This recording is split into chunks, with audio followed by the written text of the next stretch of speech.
of everybody when I say that we would all love to have been there, sitting amongst you, speaking to you directly. But the pandemic has changed everyone's plans. And here we are presenting our virtual program virtually and meeting in this way.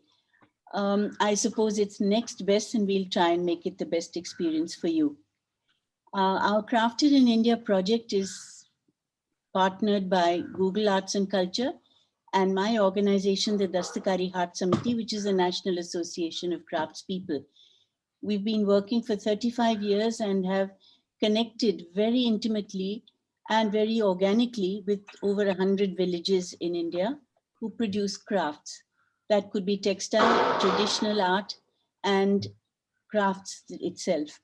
And now this whole program of bringing the rural to the urban and to the rest of the world has been enabled by this wonderful technology of Google Arts and Culture and the way it's all been done. And the story started about 2.5 years ago, or perhaps more, when we were asked by Google to create 25 stories of different crafts of India. Eventually it expanded because of its, I suppose, its success and the enthusiasm of everyone. It became 52 stories, which covered all the ecosystem, the cultural ecosystem of the makers, the processes involved, which are sometimes very complicated, 17 processes to produce a product. And then after that, the different products, a huge variety of designs and products they created, sometimes for themselves, sometimes for the market. So the last section of the 4 exhibits was about its usage and its marketing.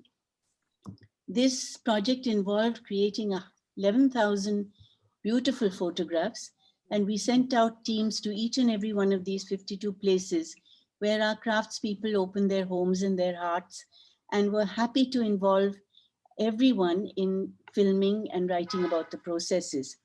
I think we've brought many, many crafts to light, which even people in India didn't know.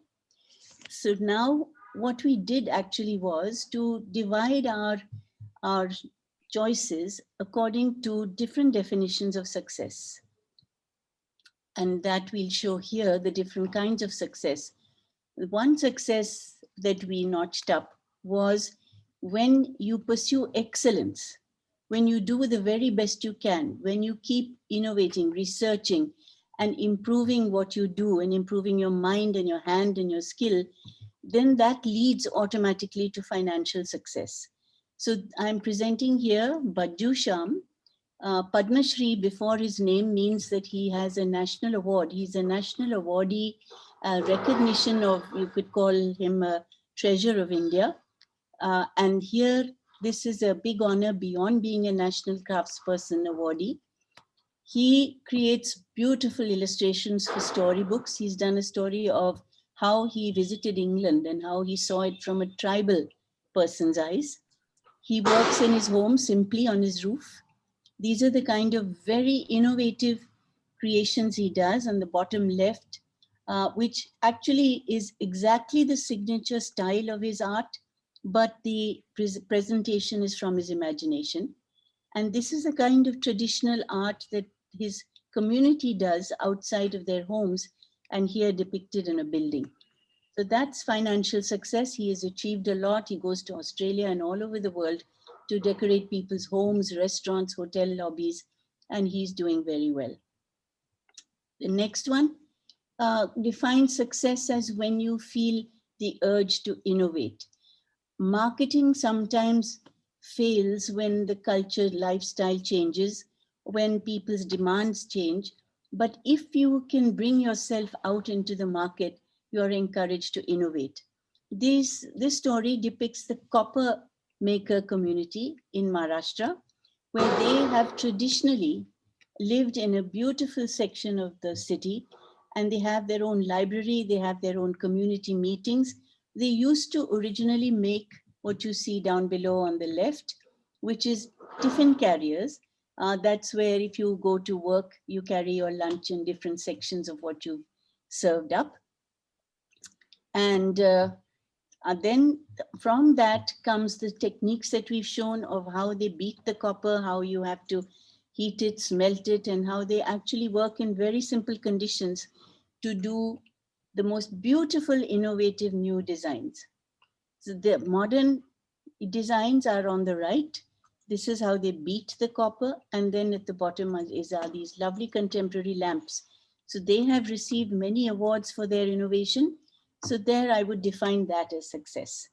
The next one in the series of success that we defined was community patronage. Everything doesn't have to be e-commerce or a world market. Sometimes your own communities support you enough with their demand and with their traditions, their lifestyle, and their local requirements.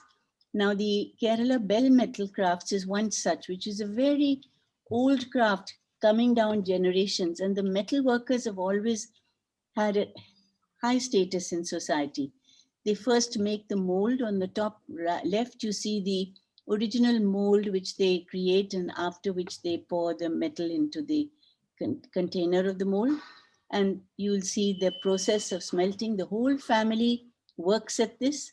Women and men, they collect the firewood and they work under very traditional conditions, but that's what they prefer. On the bottom left is the temple lights. This whole temple is covered with their brasswork and their lamps. And the Theyyam dance form, the last, which is showing these amazing pictures. They're not masks, they are decorations in bell metal that are fitted onto a very, very old traditional type of dance form, which is associated with sacred practices in Kerala. So here we are. Right now, all this is still going on. So the community very much depends on the bell metal craftspeople and the craftspeople on the community. The final success story is again proudly this year. He was awarded the Padma Shri, one of the highest decorations in the government of India can give, the nation can give, in fact, and that is to believe in the heritage and your skill, to not let it die. And this is a family which is headed by Parshuram Gangavane. The room in which they're sitting, where they're singing and demonstrating on the top left, is actually where used to be their cow shed. And they converted the whole cowshed, sold the cows, and made it into a puppet theater, a museum, and a place where they perform.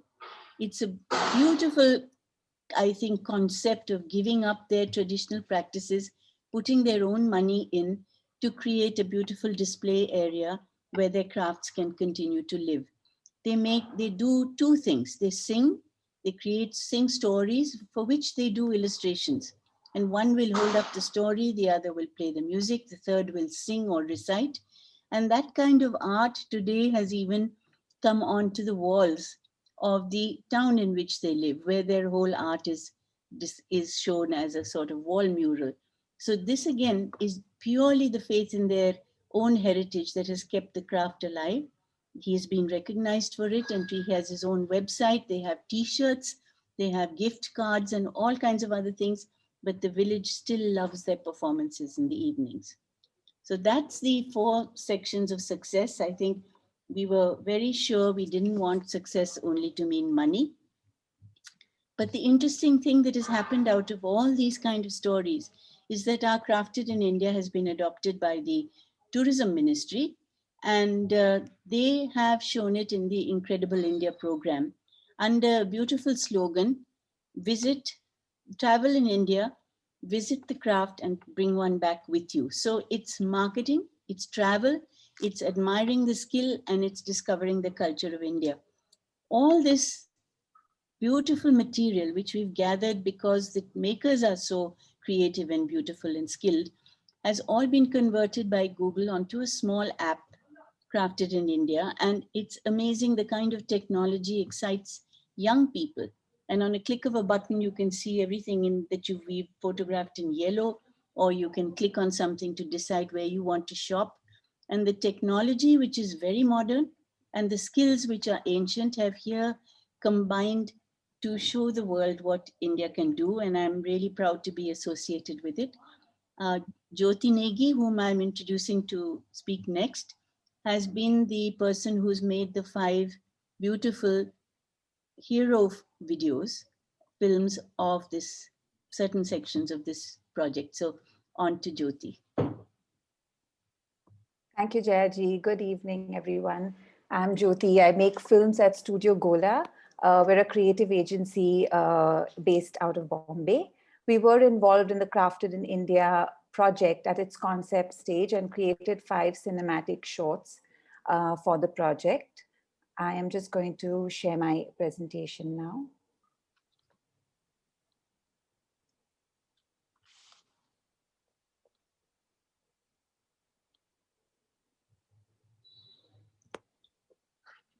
From historical textile traditions and innovative carpet weaving techniques in the north of India to leather puppetry and metal crafts, in the south, we celebrate the people and processes behind 5 unique crafts from across the country.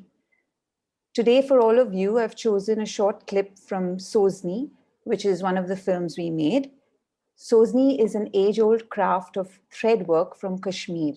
And in it, we have late Shabir Ali Beg letting us into his world, sharing this intricate family art form that he inherited from his ancestors. Shortly going to be playing the clip for you.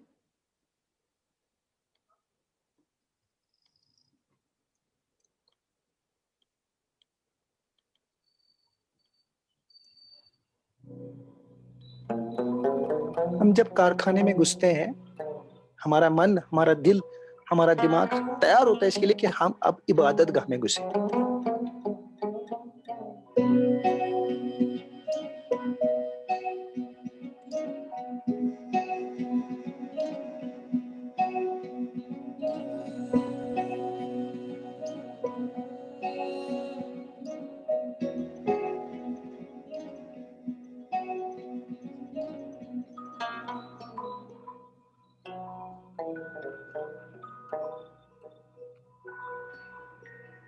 Masterpieces तो हम ये कहेंगे जिसमें शायद 500 से भी ज्यादा stitch 1 centimetre में आ जाए।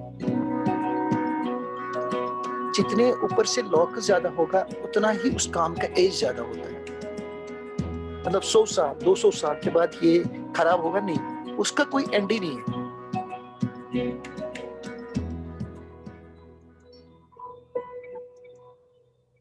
मैंने पापा से बोला, पापा सबसे बेहतरीन शॉल कैसे बनेगा? तो उसने मुझे बोला, बेटा जैसे मैंने आपकी परवरिश करी, हम जितना रियाज करते हैं उतना हम बेहतर काम करते हैं। इसमें ये देखना है कि कितनी सब्र चाहिए एक इंसान को कि एक ही चीज वो बार बार कर रहा है, सालों साल कर रहा है।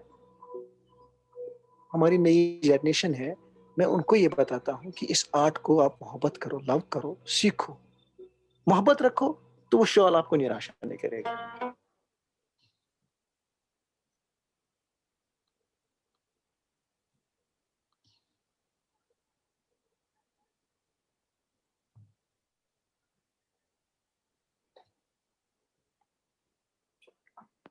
I would like to share a little bit about our process of choosing these stories for film. We had a staggering number of crafts, distinctive crafts to select from. And with the guidance of Jayaji, we shortlisted crafts and craftspeople whose stories would make for a compelling watch. Here is what inspired us about the 5 chosen stories. Human connect. We wanted the world to meet the humans behind the products, the hands behind the handicraft. These craftspersons were not only masters of their craft, but had stories that span generations and geographies, valuable insight into a world we seldom see when we acquire a product from a craft fair or a handicraft store.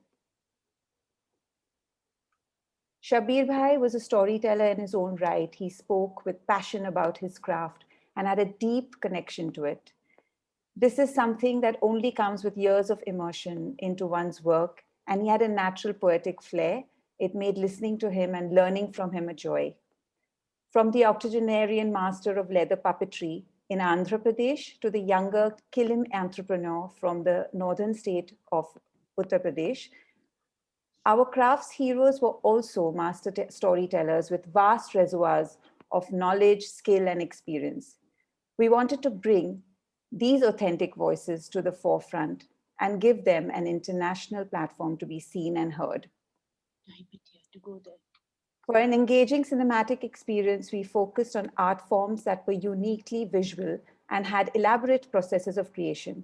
whether it's the multi-year-long and meditative process to complete a minutely detailed Sozni shawl, or the intense but time-sensitive casting of molten metal with the metalworks of Kerala. The ancient techniques behind the crafts were rich in visual appeal and process and lent themselves well for filming. Add to this the work culture around it that nurtures the sheer beauty and skill in the work. The next thing we looked for was creativity and adaptation. How does a Banarasi sari that's associated with traditional Indian wedding wear stay relevant and even become a fashion statement for a younger generation? We wanted to explore the ingenuity of the craftsperson as they innovate and adapt to a contemporary world. Combining such deeply engaging characters, their processes, and their environment through dynamic visuals on the video, we created cinematic experiences that will engage and stay with the audience. I'd love you to go and visit Crafted in India on Google Arts and Culture. The URL is on the screen. You could go there and view the entire collection. Thank you for your time, and over to you, Divya. Pleasure. It's quite something hearing everybody, and it's an honor to be here. I'm Divya Thakur. I'm a practicing designer in Mumbai. I'm also a design entrepreneur. And I'd like to stress today on the idea of using craft in design. So I've called it crafting design, really. So really, each piece of craft that is made by the hand is a humble masterpiece, whether it's a pot or a surahi or any aspect of hand making by hand. And I really believe that any craft in India is really a jewel or a masterpiece which hasn't been acknowledged enough. And if that is done, I think we could really tremendously contribute to India's financial power, also to the cultural capital of our country. And I speak this as a designer, and I stress on the fact as a practicing designer, because we need to, as fashion designers, as product designers, start including craft in our everyday practice, in our production, in our bottom lines. And when I say bottom lines, I mean an overall wealth, and I'm stressing again on financial, cultural, and intellectual capital building of all of that. I'm going to give some context here from a design point of view. So ancient India never made a difference between high art and low art, or that this is craft and this is design. This thing has come to India from the West. It came as a result of colonial rule, where we, they brought what they had learned, and we began to make those differences. I'm bringing this out not to say that we must not acquire deep skill sets in one line in a linear fashion, but really bringing it out to say that when you differentiate, sometimes there is the concept that a doer is less than a thinker. And I say this particularly as a designer. And I think the point I'm bringing by sharing the context of ancient India is that this differentiation is incorrect. A person who works with his hands is perhaps a greater thinker because he has real-time experience. And we need to acknowledge that and work with that, and really take guidance in thinking and doing from somebody who is actually creating by hand. And the act of creating by hand was so detailed in the past that we really had texts like the Shilpa Shastra, which have even detailed what season to cut wood in, or what techniques of wood cutting are there. Like there's up to 64 that have been listed. So it's not just a organic art form or a craft form that is just going on, but it's a very precise skill set that has been passed on through generations, and we really need to find a way to respect that. Indian craftsmanship has also always been very open and adaptive. There are so many hybrids that have existed as a result of influence. So imagine this craftsman who is so highly skilled, so highly open, so highly adaptive that he or she cannot be destroyed. And we really, I think, as designers, owe it to our culture, tradition, craftsmen to take it forward really into the present and the future. And of course, as we have seen from Jayaji and Jyoti's presentation, each region in India, today people are talking about being local and how that is really the way to go forward. But this is something that India had always been doing. Each region, based on what kind of natural material was available, what was the natural topography of the place, the craft evolved as a result of that. And that's something just from the point of context. So really something that we at Design Temple stress on, and I personally and professionally have tried to make it my path, is to say that India has not been acknowledged by the West, at all for what it has. But what bothers me more is that contemporary Indians, young Indians, we are forgetting sometimes to acknowledge our tradition and to really use that to go forward, because very often in the West, people are turning to India to seek inspiration. So I think it's we need more people to come forward and take inspiration from India and go forward on this. What we've been doing at Design Temple is really trying to create a global Indian aesthetic. And we try and create products that are inspired by India, obviously. And we try and tell stories. And our storytelling is subtle, and we hope that it's substantial. And obviously, we try and bring an element of style, because this is luxury home accessories. And I'm going to just share a few examples, because I think as designers, and since this is a design summit, sometimes you can see something that exists and you believe in it and it touches your heart, but you don't know how to make the translation into something that you can put out as a designer, as a contemporary designer. So I'm just going to share a few examples to see what we can tickle your imagination with.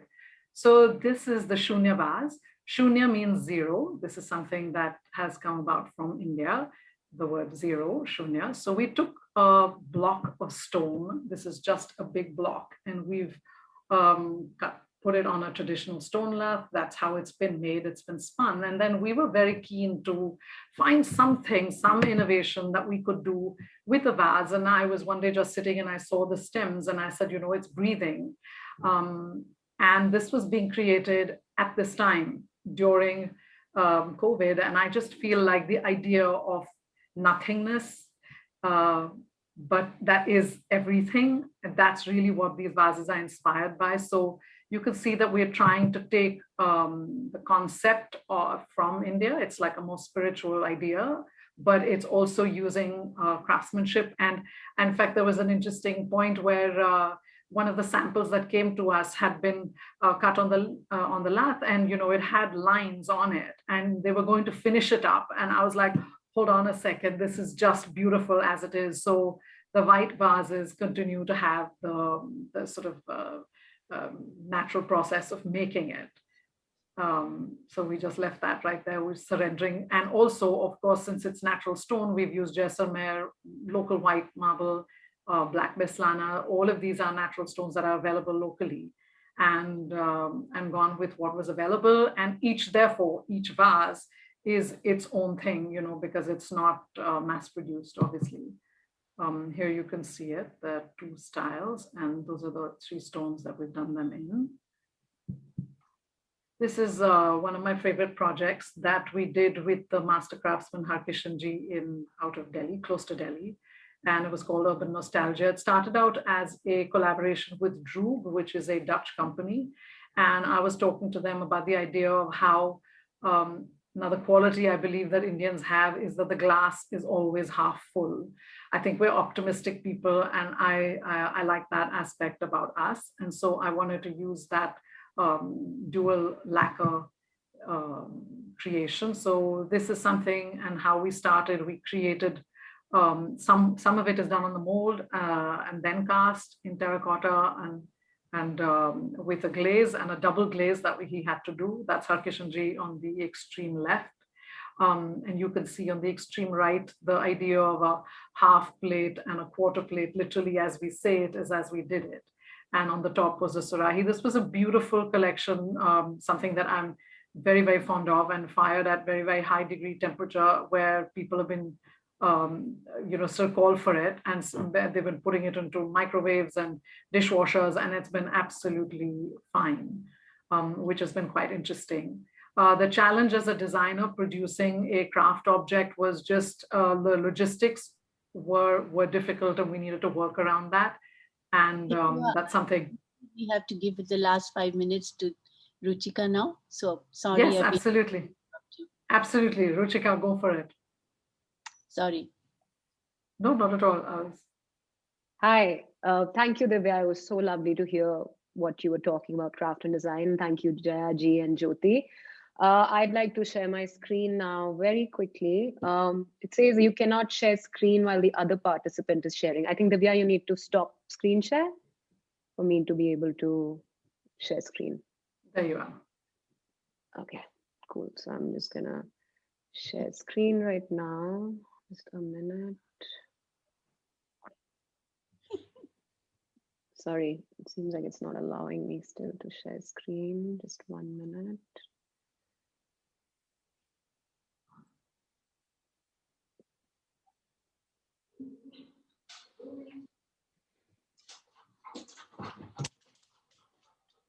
Yes, happened now. So here, I am a fashion designer. My name is Ruchika Sachdeva, and I have, can you see my screen? I have a clothing label. It's called Bodice. And what we focus on is craft, but in a contemporary manner. So, when I started my label, I realized that now we're not playing just domestically. Our product is not just needed to be viable in India, but we have so many opportunities. People are looking at Indians for their product, and we're getting the same kind of attention and, almost like intrigue as a lot of global designers are. But I really questioned hard and be like, but what makes me authentic? Being from India, what really, because, I want to create something original and not something that's already there. Fashion has been around forever. And what is it that makes me unique? And I obviously looked at our textiles and realized that, wow, we have a treasure trove of beautiful textiles to be used in fashion. However, I wanted to approach it differently. I was like, okay, I see these textiles, and I started to question myself that why is it that even though we have these amazing textiles, people outside of India are not really appreciating it as much? Why is it that the craftsmen don't have that much financial stability or the kind of, success and fame and appreciation that they deserve? And I realized that's probably because of designers like us. We're not doing our job properly, and we need to give them the design direction so that they can convert their beautiful ages old ancient skill into something which is a bit more, adaptable and understandable globally. So I, went on this mission where I sort of traveled a lot of India. For me, it was harder. I wish I knew Jayaji sooner, where I could just ask her where to go. But I went on this mission where I'm hunting and finding people who can do work which is good quality so that I can sell it in Tokyo, I can sell it in Paris. And I went on this mission to basically convert something which is very Indian, very crafty, but into a more contemporary sort of a manner. I don't know if you can hear sound here. No, we can't hear sound. Okay. Going forward, the idea is basically to have an aesthetic where, have an aesthetic where 1 minute. where you can basically, I think you can see this now, right? So the idea is to have an aesthetic which is basically using the Indian skills and making it contemporary enough so that it opens it up to a wider audience. By the time I started, I felt like there were already people who appreciated and understood craft, but then there was a whole, bunch of people around the world who liked the idea of it, but wouldn't necessarily wear it. They will inherit it from their mom, but they wouldn't really go buy it or love it.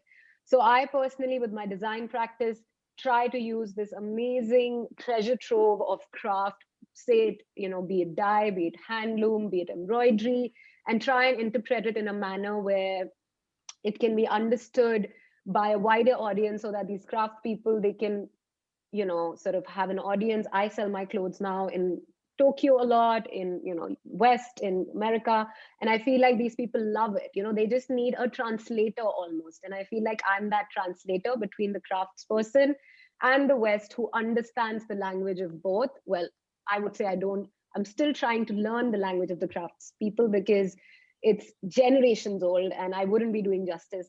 I'm starting to learn it slowly and translate it. And I feel like it shouldn't just be limited to clothes. It can easily be translated into a space. So this is the store that we have in New Delhi, which I built using local materials. And again, my aim was that could it have an aesthetic which is appreciated and understood by a global audience, by an audience who doesn't necessarily understand craft or textile, but learns to appreciate it through a design intervention, where I decided to make the store very minimal, kind of natural colors. We used handloom fabric. We used the chick, the chick makers are amazing. And I used everything from within Delhi even, to have local input, sustainability in mind. And I guess the aim remains the same: expose them, give them a bigger exposure. And I have to say it's an exchange, because I also get to work with amazing craft skills, which as a designer, I would have never had access to if I wasn't probably exposed to them. So I think it's a very fair exchange, and we both have responsibilities towards each other. I don't know how much time I have left, but I hope. End of it. Time is up, actually. Okay, cool. We just got a reminder there. We just got a reminder, yeah. Oh, okay, sorry. Done.